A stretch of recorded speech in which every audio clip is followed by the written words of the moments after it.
गांव के एक छोटे से घर में सुधा अपने माता पिता के साथ रहती थी। सुधा के पिता किसान थे। उनके पास एक खेत था जिससे वे खेती किया करते थे। सुधा गांव के बच्चों को पढ़ाती थी जिससे उसे कुछ पैसे मिलते थे। इधर गांव में कुछ भी सूखा पड़ जाता था तो कभी बाढ़ आ जाती जिससे फसल नष्ट हो जाती, कभी कभी तो भूखे मरने की नौबत आ जाती। ऐसे में सुधा अपने परिवार को लेकर बहुत परेशान रहती थी।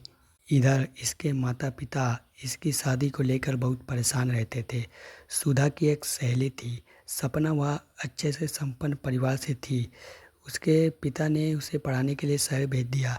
एक बार सपना छुट्टियों में गांव आई थी। सुधा, तू इतनी परेशान उठ रही है, तू मेरे साथ शहर चल के वहाँ तुझे नौकरी दिलवा दूंगी, मज़े से रहना, घर भी पैसे भेज देना। सुधा ने ध्यान से उसकी बात सुनी। उसे बहुत से समझ में आ रहा था। वैसे भी वह दिन रात परेशान रहती है कि अपने परिवार की मदद कैसे करे। सुधा बोली, ठीक है, मैं पिताजी से बात करके देखती हूँ। इस पर सपना ने कहा, अरे तू चिंता मत कर, मैं अपने पापा से कह दूंगी, वो चाचा से बात कर लेंगे। तू मेरे साथ रहेगी तो तुझे कोई फिक्र भी नहीं रहेगी। उसी दिन शाम को सुधा ने बात की, लेकिन उसके पिता ने मना कर दिया। सुधा बोली, पिताजी कब तक यहाँ भूखे मरते रहोगे, यहाँ कुछ नहीं रखा है, मुझे जाने दीजिए। अगर अच्छी नौकरी लग गई तो मैं आपको भी बुला लूँगी। पिताजी बोले, नहीं नहीं, अब हम तेरी कमाई पर जिंदा रहेंगे क्या? यह सुनकर सुधा ने कहा, इसमें मेरी कमाई की बात कहाँ से आ गई? कुछ दिन की तो बात है, थोड़े पैसे इकट्ठे हो जाएंगे तो आप कुछ भी काम शुरू कर लेना। वहाँ वहाँ तो छोटी सी रेहड़ी पर सामान बेचकर भी अच्छे पैसे कमाए जा सकते हैं। कुछ ही देर में सपना के पापा भी आ गए। वे पढ़े समझदार आदमी थे। उन्होंने सुधा के माता पिता को समझाया तो वो सुधा को शहर भेजने के लिए राजी हो गए। एक सप्ताह बाद दोनों सहेलियां शहर से आ गई। सुधा ने कुछ पैसे जोड़ रखे थे जिससे कुछ दिन काम चलाया जा सकता है। इसी बीच सुधा को एक नौकरी मिल गई। वह ऑफिस जाने लगी थी। पढ़ी लिखी तो वह थी, लेकिन शहर के तौर तरीके उसे नहीं आते थे, इसलिए वह हमेशा चुपचाप अपने काम में लगी रहती।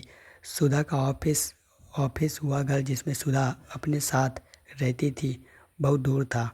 बस से आने जाने में 2 घंटे लग जाते थे। शाम को ऑफिस से निकलने पर घर आते तो उसे रात हो जाती।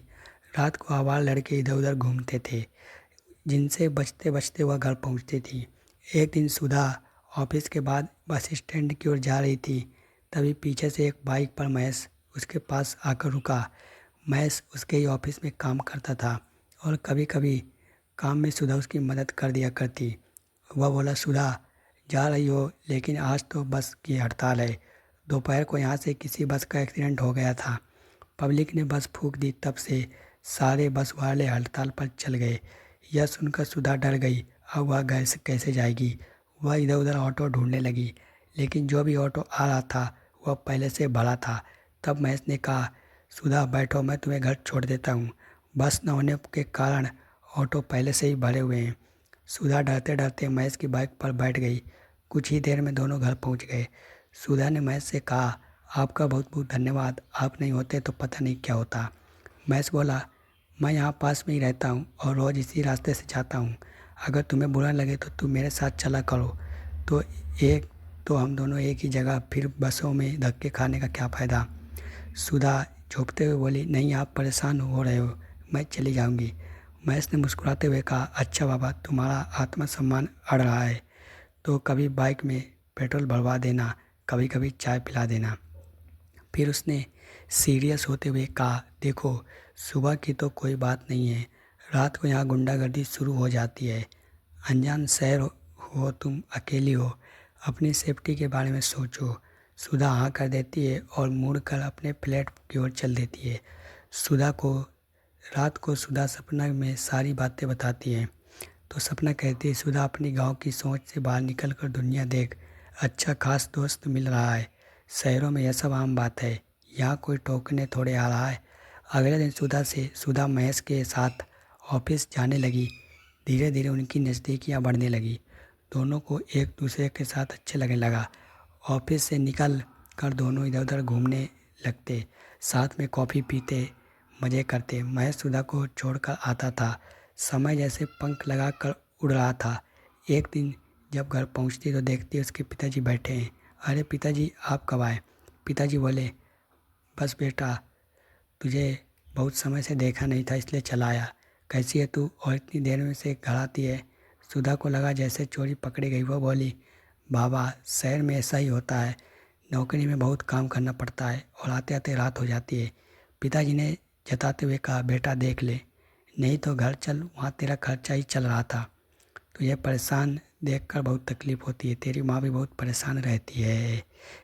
यह सुनकर सुधा शक पका गई और बोली, नहीं पिताजी, आप परेशान ना हो, मैं बहुत मज़े में हूँ, यहाँ रहना मुझे अच्छा लग रहा है और मैंने काफ़ी पैसे भी जोड़ लिए हैं।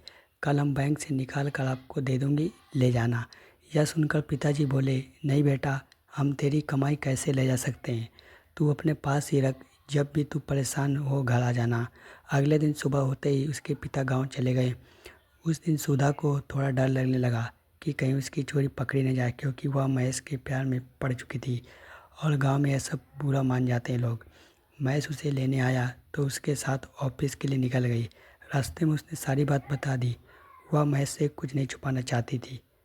यह सब सुनकर महेश हंसने लगा। वो बोला, पगली, बस इतनी सी बात, इसमें डरने की क्या बात है? हम एक दूसरे से प्यार करते हैं, कोई गुनाह नहीं किया है। कुछ दिनों में गांव जाकर तुम्हारे माता पिता से मिल लूँगा। सुधा बोली, नहीं नहीं, ऐसा मत करना, पहले मौका देखकर बात करूँगी। इसी तरह समय पंख लगाकर उड़ रहा था। महेश के साथ रहते रहते सुधा के तौर तरीके बदल गए। वह अब गाँव की भोली भाली लड़कियों सी शहर की तेज तर्रार लड़की बन चुकी थी। सुधा ने काफ़ी पैसे इकट्ठा कर लिए थे। इस बार उसने सोचा, क्यों ना दिवाली पर माँ पिताजी के लिए घर जाऊं। वह ऑफिस से छुट्टी लेकर गांव के लिए निकल गई। माँ पिताजी के लिए कपड़े खरीदकर शहर से बढ़िया सी मिठाई और गांव पहुंची। अचानक बेटे को देखकर सुधा की माँ बहुत खुश हुई। उनकी आंखों में आंसू बहने लगे थे। दोनों माँ बेटी घंटों तक बातें कर रही थी। फिर उसकी माँ ने पसंद का खाना बनाने चली गई। शाम तक उसके पिताजी भी खेत से आए थे। सुधा को देखकर बहुत खुश हुए, लेकिन जैसे जैसे सुधा बात कर रही थी उन्हें एहसास हो रहा था कि वह सुधा नहीं, गांव की कोई लड़की शहर से आई है। अब वह केवल पैसों की बातें करती थी, शहर की चमक धमक की बातें। अब उसके माता पिता बेकार नज़र आ रहे थे। सुधा के पिता उसकी नज़रों को सुनकर महसूस कर रहे थे। 2 दिन बाद दिवाली थी। सबने मिल बांट कर मिठाई बनाई, लेकिन सुधा के पिता अपनी बेटी के व्यवहार से खुश नहीं थे। उन्हें लग रहा था कि अब वह उनकी बेटी नहीं रही। दिवाली के अगले दिन सुधा अपनी माँ के साथ बैठी थी। माँ, मैं कल चली जाऊँगी, मेरी छुट्टी ख़त्म हो रही है। आपसे एक बात करनी थी। मैं एक लड़के से प्यार करती हूँ, हम दोनों शादी करना चाहते हैं, आप पिताजी से बता दीजिएगा। तो दोस्तों, ये कहानी ऐसे ख़त्म होती है। इसका पार्ट 2 हम जल्दी लेकर आएंगे। तो दोस्तों, ये कहानी आपको कैसे लगी कमेंट करके ज़रूर बताइए। वीडियो को शेयर कीजिए, सब्सक्राइब जरूर करके जाइए। दोस्तों चलिए मिलते हैं अगले वीडियो में। जय हिंद, जय भारत।